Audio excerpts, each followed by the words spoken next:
tous, on se retrouve pour une nouvelle vidéo et il s'agit d'une vidéo dans laquelle je vais vous présenter en fait les livres que je considère comme étant prioritaires dans ma pile à lire. Ce sont des livres en fait que j'ai sélectionnés et qui pour moi, il faut que je les lise là, incessamment sous peu. En gros, c'est pas vraiment une pile à lire parce que je me force pas à les lire dans un temps donné. C'est-à-dire que ce n'est pas par exemple ma pile à lire du mois en cours, non pas du tout.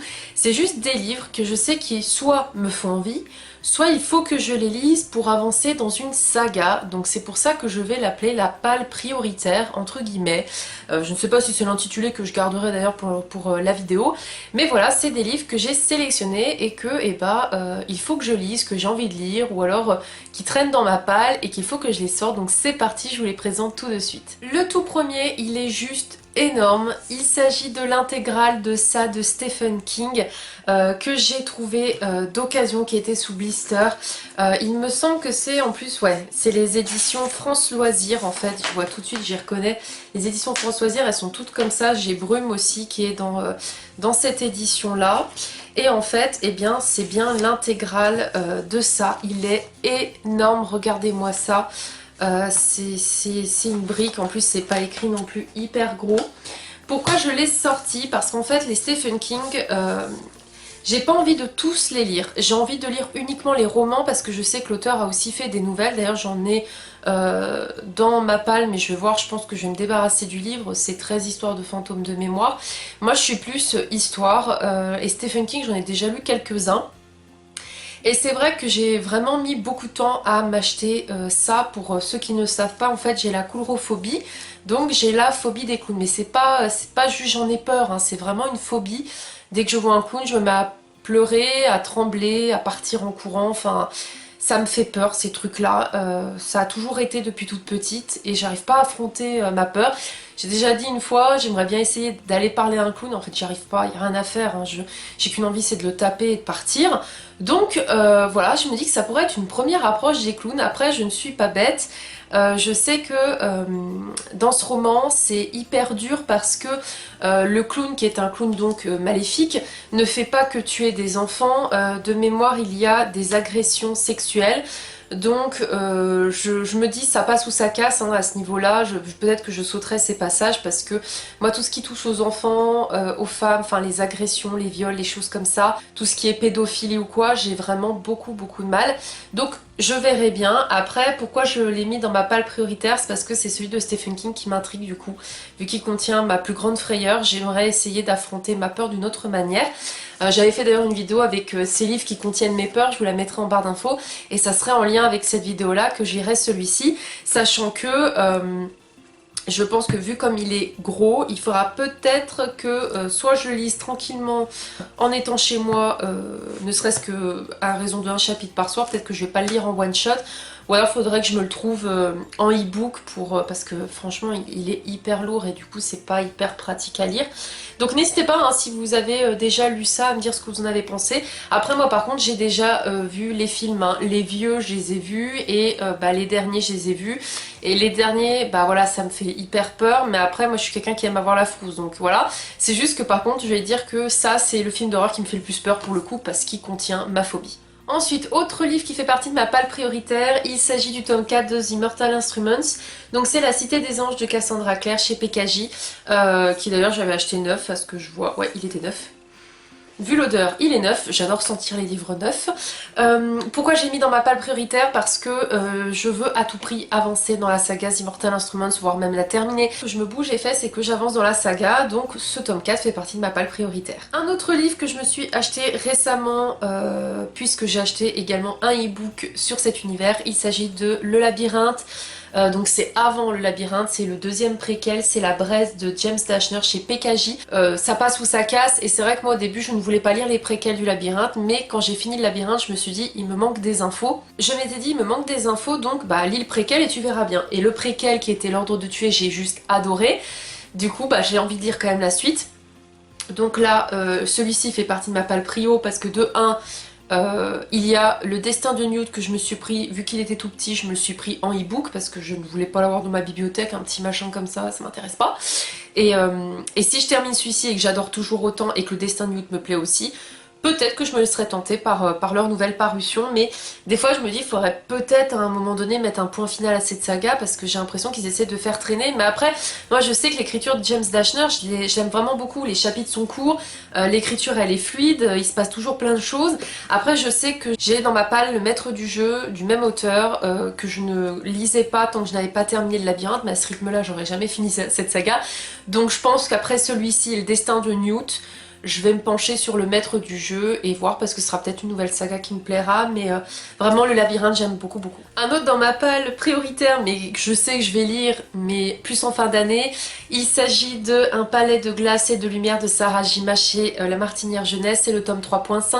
Je pense que vous m'avez vu et revu m'enfiler les 3 tomes de cette saga qui a été ma saga coup de cœur et ma plus belle découverte de 2021 jusqu'à présent.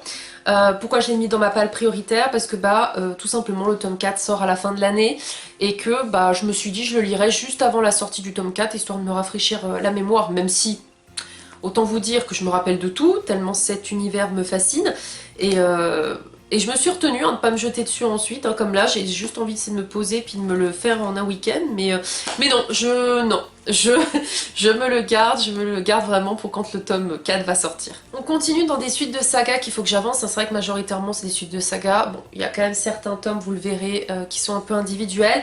Il s'agit du tome 2 de la saga Le Joyau de Amy Ewing, donc c'est La Rose Blanche chez Collection R. J'ai lu le tome 1 de mémoire en 2020 et j'avais beaucoup aimé, je crois même que j'avais adoré, je crois que j'avais mis un 4 sur 5, je ne sais plus, mais en tout cas j'avais beaucoup aimé. Les couvertures sont vraiment sublimes, c'est une trilogie. D'ailleurs il y a un tome 0.5 que j'ai pris, donc je verrai bien quand c'est qu'il faut le lire, je pense que c'est quand j'aurai terminé la saga, mais du coup j'aimerais bien avancer aussi parce que c'est une trilogie, donc il me resterait après à prendre le tome 3, mais j'ai pas envie de prendre le tome 3 tant que j'ai pas lu ce tome 2. Pour ceux qui ne le savent pas, c'est sur une histoire de mère porteuse et j'ai trouvé ça hyper original comme c'était tourné. Des femmes qui peuvent enfanter, d'autres qui ne peuvent pas. Les riches achètent ces mères porteuses pour pouvoir avoir des enfants exceptionnels. Donc vraiment un univers qui m'avait beaucoup plu. Et puis je veux le sortir aussi pour éviter d'oublier l'histoire. Il faut être honnête, quand on traîne trop dans les pales, après on s'en rappelle plus. On va passer sur des formats poche. Alors une saga, mais une saga thriller. Il s'agit de L'écorché de Donato Carisi aux éditions Le Livre de Poche. Il faut savoir que Le Chuchoteur, le tome 1, je l'ai lu je crois à mes tout débuts sur Booktube, donc ça devait être en 2014, j'avais eu un coup de cœur. Je savais qu'il y avait une suite, je ne sais pas pourquoi je me la suis jamais procurée au début, je m'étais dit je me rachèterais le tome 1 en format poche et comme ça je prendrais le tome 2, ça s'est jamais fait. Et un jour en étant sur Vinted, une femme vendait le tome 1 et le tome 2 d'occasion. Je me suis dit laisse tomber, c'est un signe, il faut que tu continues. Du coup j'ai acheté. Après j'hésite limite si je me relirais peut-être pas le tome 1. De mémoire les histoires comme ça, on nous rappelle un peu ce qui s'est passé. Le résumé, je l'ai relu, je me suis rappelé quand même. Ou alors, il faudrait tout simplement que je fasse comme à mon habitude. Quand je me rappelle pas d'une saga que j'ai commencé il y a longtemps, en fait, je revisionne mes vidéos où je vous parle de mes avis lecture. Je sais que c'est sans spoil, mais suivant la manière dont je vais tourner mes phrases, moi, je vais me rappeler de certaines choses. C'est un petit peu pareil sur mes chroniques. Vous ne le voyez pas, mes chroniques sont sans spoil, sauf si bien sûr vous allez sur une chronique d'un tome 2, vous n'avez pas lu le tome 1, il risque d'y avoir des spoils, mais sinon il n'y a pas de spoil, mais moi la manière dont je tourne mes phrases, ça me laisse en fait quand je pose des questions me rappeler du coup ce qui s'est passé. C'est un peu une technique chelou, mais je le fais, et en général ça fonctionne, donc il faudrait juste que je tente peut-être de revoir mon point lecture et ma chronique dessus, mais en tout cas c'est un thriller qu'il faudrait vraiment que je sorte. Mais ce qui est chelou, c'est que j'ai hyper envie de le lire et d'un autre côté je me freine. Alors bon, déjà faut être honnête, c'est un peu une bricasse, mais pourtant l'histoire était intéressante. En fait on était sur une histoire de mémoire dans le tome 1 où en fait des corps d'enfants étaient retrouvés et ils avaient tous à chaque fois un des bras qui était sectionné. Alors je me rappelle très bien que dans l'histoire il n'y a pas de torture à proprement parler des enfants, hein. On ne voit pas de passage de torture. On apprend d'ailleurs de mémoire que le criminel ne les torture pas. Voilà, c'était le truc où j'avais dit, voilà, ne vous inquiétez pas, il n'y a pas ça, parce que moi, si ça aurait commencé avec un pauvre gamin qu'on ligote et qu'on lui coupe le bras, j'aurais arrêté. Je ne sais pas ce que me réserve ce tome 2, il y en a qui ont dit qu'il était aussi bien que le premier, donc je verrai bien, mais il faut vraiment que je le sorte, donc c'est pour ça qu'il est dans ma palle urgente. Un autre livre qui est dans ma palle, une suite de saga, j'ai lu le tome 1, ça avait frôlé le coup de cœur, je ne sais pas pourquoi j'ai jamais continué. Il s'agit de La Révolte de Feu, c'est le tome 2 de la saga, alors là c'est Reine de Sang, mais en vérité c'est la saga la trilogie du Tierling de Erika Johansen aux éditions Le Livre de Poche. Emma Watson le recommandait fortement, on avait la petite phrase sur le tome 1. Je me rappelle que cet univers était juste génial, un univers de fantasy où on suivait une héroïne qui pour une fois n'était pas une héroïne qui était belle, qui était forte ou quoi que ce soit, mais elle était quand même badass à sa manière. Parce qu'elle devenait reine du jour au lendemain, elle devait affronter un ennemi, mais là c'est pareil, je l'ai lu il y a longtemps, il faudrait que je me rappelle de ce qui se passe, mais je sais juste que le tome 1 avait vraiment frôlé le coup de cœur, donc il faudrait vraiment que j'avance dans cette saga, surtout que pareil, il y a 3 tomes, donc il faut que je lise ce tome 2 pour m'acheter le tome 3. Et enfin le dernier livre que j'ai mis de ma palle urgente, c'est même pas un livre que j'ai acheté il y a longtemps, qui traîne ou quoi, c'est même pas une suite de saga, je dirais que c'est le seul qui sort un petit peu du chemin que j'avais pris pour tracer cette palle. Il s'agit de Le Parfum de Patrick Suskind aux éditions Le Livre de Poche. Alors pourquoi je l'ai mis là? Parce que c'est un livre que je parle depuis très longtemps à mon chéri, et même des fois vous avez du mal à entendre parler ici. J'ai vraiment très envie de lire ce roman. J'avais vu le film, j'étais très jeune, ça m'avait même un peu choquée. La manière dont il était tourné, il était très très glauque quand même. Sans être gore, hein, mais juste glauque. Et je m'étais dit j'aimerais bien un jour lire le roman. Je sais que le roman n'est pas forcément évident, mais voilà, c'est un livre que j'ai vraiment envie de lire. J'ai mis d'ailleurs un moment à me dire allez achète-le maintenant. En plus j'étais contente parce que je l'ai trouvé d'occasion mais comme neuf sur Vinted. Donc je l'ai mis dans ma palle urgente parce que voilà, il faut que quand je me mets à parler d'un bouquin que j'ai en tête et que j'ai du mal à m'enlever, et il faut que je me lance. Donc là c'est le cas avec celui-ci. Je pense que je vais me le lire peut-être à mon retour de vacances, ou en tout cas vers septembre ou octobre, mais il est très spécial, hein. Je n'ai même pas envie de vous dire le résumé, c'est juste un livre qui nous plonge à l'époque, à une époque assez reculée, je crois même pas qu'il précise l'époque derrière, où il y a un homme qui est un petit peu défiguré et il fait des choses pas très saines. J'en dirai pas plus parce que franchement faut le découvrir, mais juste rien que l'intitulé devrait vous mettre... comment dire, l'odeur au nez, hein, c'est le cas de dire le parfum.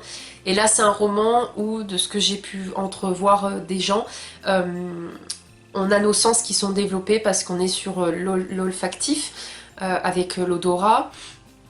Donc voilà, j'en dirai pas plus. Mais je vous en parlerai incessamment sous peu parce qu'il me tente énormément. C'est tout pour cette vidéo, j'espère qu'elle vous aura plu. Comme toujours, n'hésitez pas à me dire en commentaire s'il y a des livres que j'ai présentés que vous avez lus, ce que vous en avez pensé, s'il y en a qui vous tentent. En tout cas, voilà, moi c'est vraiment les livres que j'ai mis sur ma petite desserte, voilà, pour les avoir sous les yeux, les sortir une bonne fois pour toutes de cette bibliothèque en mode tu ne les remets sous aucun prétexte, sauf quand tu les auras finis. C'est un genre un petit peu de challenge, mais voilà, du coup c'est ma palle urgente, celle où vraiment faut que j'avance dans cette palle, faut que je la diminue, et au fur et à mesure que j'enlève un livre, en fait, j'en remets un autre. N'hésitez pas, si vous venez de découvrir la chaîne, à vous abonner, n'hésitez pas également à mettre un petit pouce bleu parce que ça fait toujours plaisir, et je vous dis à très vite pour de prochaines vidéos. Salut!